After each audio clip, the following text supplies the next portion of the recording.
जय हिंद साथियों। मैं आर के स्वामी आप सभी का स्वामी क्लासेस फाजिलका में स्वागत करता हूं। साथियों, जैसे कि आप सभी को पता है कि हमने एक सीरीज शुरू की हुई है, प्रमुख लेखक सीरीज। इस सीरीज के अंतर्गत हमने अभी तक 11 प्रमुख कवि का अध्ययन किया है। साथियों, आज की इस क्लास में हम 12वां कवि केशव दास जी के बारे में विस्तृत अध्ययन करेंगे। साथियों, आज की जो क्लास है बहुत ही महत्वपूर्ण होने वाली है, इसलिए वीडियो के अंत तक जुड़े रहें। वीडियो को लाइक और शेयर अवश्य करें। अगर आपने अभी तक चैनल को सब्सक्राइब नहीं किया है तो चैनल को सब्सक्राइब करें, बेल आइकन को अवश्य दबाएं ताकि आप तक नई क्लास का नोटिफिकेशन पहुंच सके। तो शुरू करते हैं आज की क्लास। 12वें नंबर पर कवि हैं केशव दास जी। केशव दास जी रीतिकाल के प्रमुख कवि माने जाते हैं। केशव दास जी का जन्म काल 1555 ईस्वी माना जाता है और इनका मृत्यु काल 1617 ईस्वी माना जाता है। केशव दास जी के पिता का नाम पंडित काशीराम मिश्र जी माना जाता है, जो कि सनाढ़ ब्राह्मण थे। इनके बड़े भाई का नाम महाराज राम सिंह जी माना जाता है। केशव दास जी के आश्रयदाता ओरछा नरेश इंद्रजीत सिंह जी माने जाते हैं। केशव दास जी अलंकारवादी राम भक्त कवि थे। सभी साथी याद कर लेंगे। यहाँ तक ओके है सभी को। केशव दास जी का जन्म काल 1555 ईस्वी माना जाता है। इनका मृत्यु काल 1617 ईस्वी। इनके पिता का नाम पंडित काशीराम मिश्र जी माना जाता है। इनके बड़े भाई का नाम महाराजा राम सिंह जी माना जाता है। आश्रयदाता का नाम ओरछा नरेश इंद्रजीत सिंह जी माना जाता है और केशव दास जी अलंकारवादी राम भक्त कवि माने जाते हैं। सभी साथी याद कर लेंगे। आगे बढ़ने से पहले एक बार सभी साथी वीडियो को लाइक और शेयर कर दें।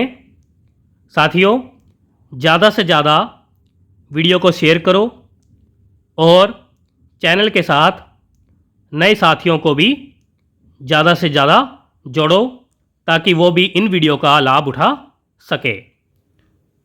आगे चलते हैं। केशव दास जी ने अलंकार को काव्य का प्राण माना है। केशव दास जी की भक्ति गृहस्थ जीवन की थी। इनकी काव्य शैली 2 रूपों में विभक्त है। नंबर 1 पर है प्रबंध काव्य शैली, नंबर 2 पर है मुक्तक काव्य शैली। इन्होंने अपनी रचनाओं में ब्रज भाषा को अपनाया, जिस पर एक ओर बुंदेलखंडी तथा दूसरी ओर संस्कृत की तत्सम शब्दावली का प्रभाव है। आगे देखते हैं। तुलसीदास जी ने इनको यानी कि केशव दास जी को प्राकृत कवि माना है। आचार्य रामचंद्र शुक्ल जी ने इनको यानी कि केशव दास जी को कठिन काव्य का प्रेत कहा है। सभी साथी याद कर लेंगे, बहुत ही महत्वपूर्ण तथ्य है। अक्सर परीक्षा में पूछा ही जाता है। आचार्य रामचंद्र शुक्ल जी केशवदास जी को कठिन काव्य का प्रेत मानते हैं। आचार्य रामचंद्र शुक्ल जी के अनुसार प्रबंध रचना के योग्य न तो केशवदास जी में शक्ति थी न अनुभूति। हिंदी में सर्वप्रथम सर्वांग निरूपक का प्रयोग केशवदास जी ने किया, यानी कि केशवदास जी ने अपनी रचनाओं में काव्य के सभी अंगों का प्रयोग किया है। केशवदास जी हिंदी के सर्वप्रथम सर्वांग निरूपक कवि माने जाते हैं। केशवदास जी हिंदी के सर्वप्रथम लक्षण ग्रंथकार थे। केशवदास जी हिंदी में रीति सिद्धांत के प्रथम प्रस्तोता माने जाते हैं। सभी साथी याद कर लेंगे। आगे देखते हैं। सर्वमान्य मत के अनुसार केशवदास जी रीतिकाल के प्रवर्तक माने जाते हैं।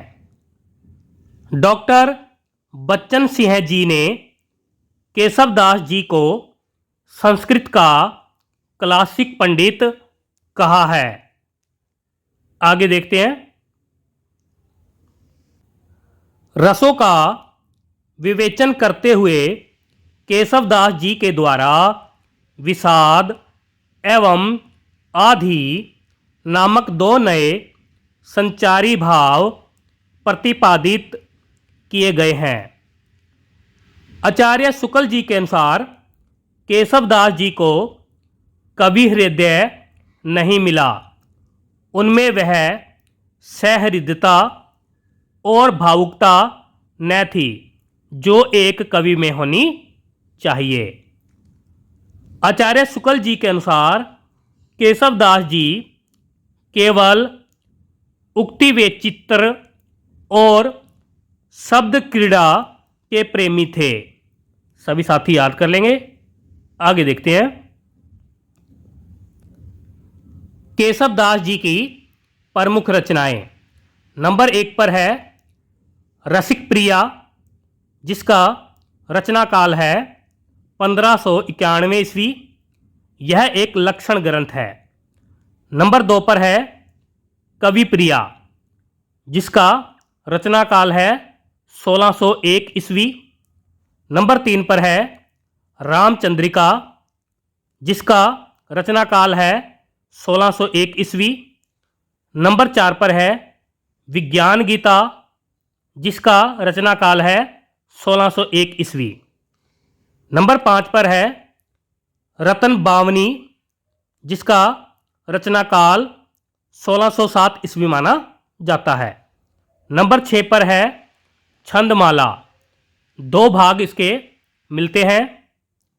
नंबर 7 पर है वीर सिंह देवचरित, जिसका रचना काल 1607 ईस्वी माना जाता है। नंबर 8 पर है जहांगीर जस चंद्रिका, जिसका रचना काल 1612 ईस्वी माना जाता है। सभी साथी याद कर लेंगे। बहुत ही महत्वपूर्ण रचनाएं हैं। केशवदास जी की अक्सर परीक्षा में पूछी ही जाती है। आगे देखते हैं। रसिक प्रिया, इसका रचना काल 1591 ईस्वी माना जाता है।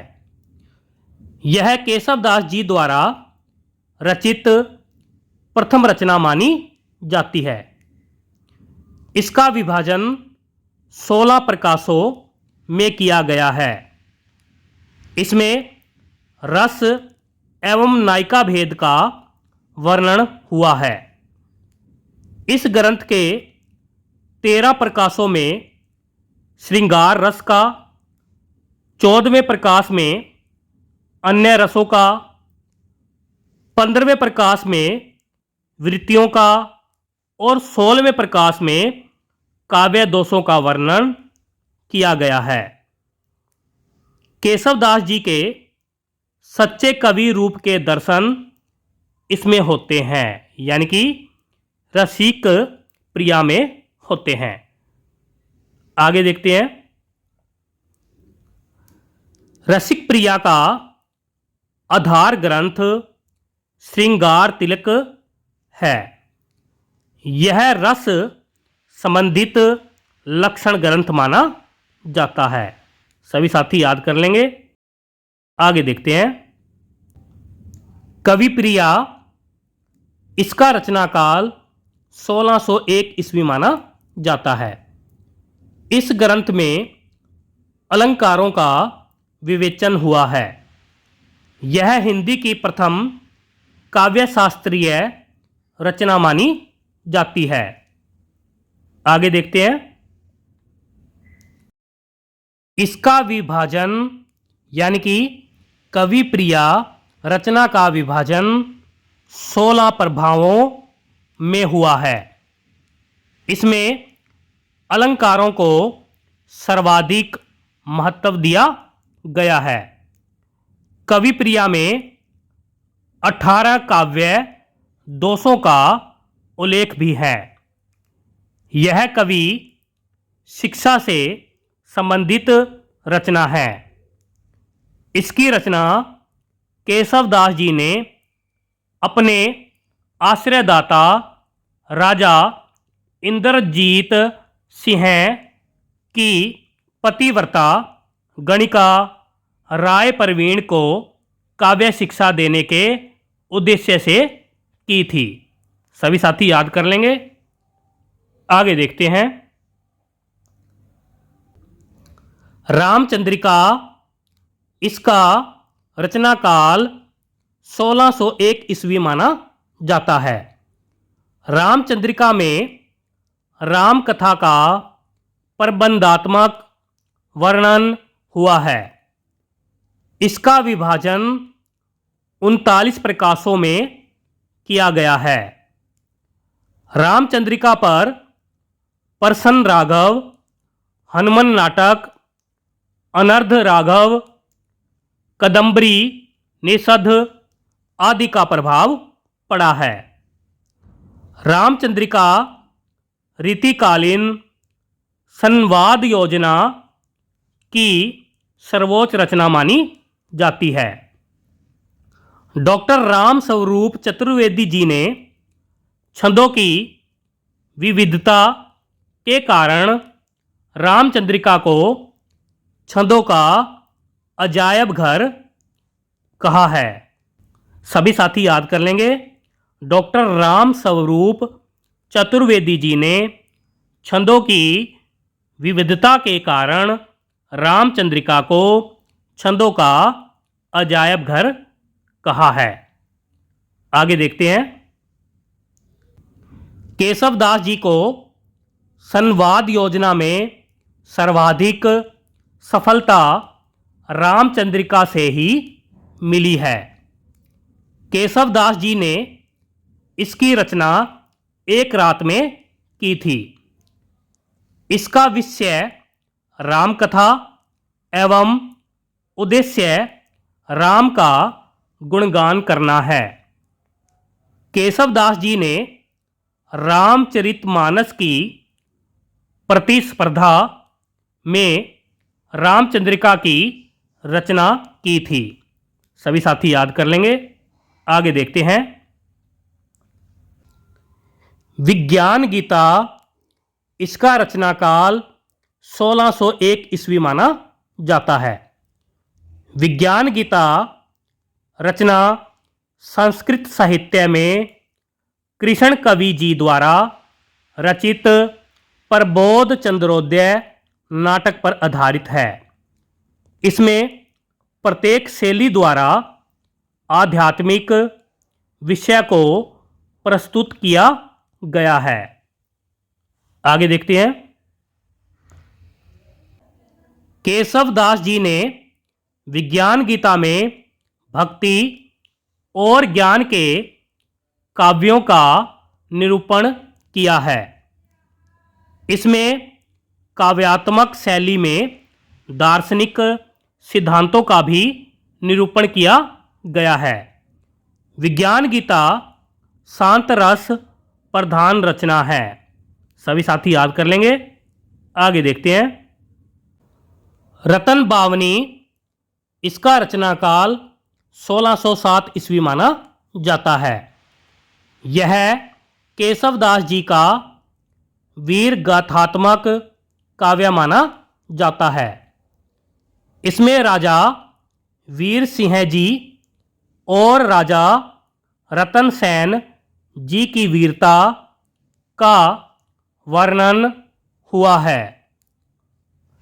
इसमें इंद्रजीत सिंह जी के भाई की वीरता, शौर्य और पराक्रम के साथ साथ अकबर से युद्ध एवं 16 वर्ष में वीर गति पाने का वर्णन डिंगल भाषा और छप्पे छंद में हुआ है। आगे देखते हैं। छंदमाला, इसके 2 भाग प्राप्त होते हैं। इस रचना के प्रथम भाग में 77 वार्णिक छंदों और द्वितीय भाग में 26 मात्रिक छंदों का वर्णन है। छंदमाला हिंदी में छंद शास्त्र की प्रथम रचना मानी जाती है। सभी साथी याद कर लेंगे। आगे देखते हैं। वीर सिंह देवचरित और जहांगीर जसचंद्रिका, यह दोनों ग्रंथ प्रबंधात्मक श्रेणी में रचित हैं। यह दोनों ग्रंथ इनके यानी कि केशवदास जी के आश्रयदाताओं के प्रशंसित विषय ग्रंथ माने जाते हैं। सभी साथी याद कर लेंगे। साथियों, ये थे केशवदास जी के बारे में बहुत ही महत्वपूर्ण तथ्य। आशा करता हूँ कि आज की इस क्लास में आपको बहुत कुछ नया सीखने को मिला होगा। इसी प्रकार से निरंतर अध्ययन करने के लिए चैनल को सब्सक्राइब करें, बेल आइकन को अवश्य दबाएं ताकि आप तक नई क्लास का नोटिफिकेशन पहुंच सके। प्यारे साथियों, अगर आपने हमारी अभी तक पहली वाली क्लासेस नहीं देखी है तो आप प्लेलिस्ट में जाकर उन क्लासों को भी अवश्य देखें और हिंदी की बेहतर तैयारी करें। वीडियो को लाइक और शेयर अवश्य करें। तो मिलते हैं अगली क्लास में, तब तक के लिए जय हिंद।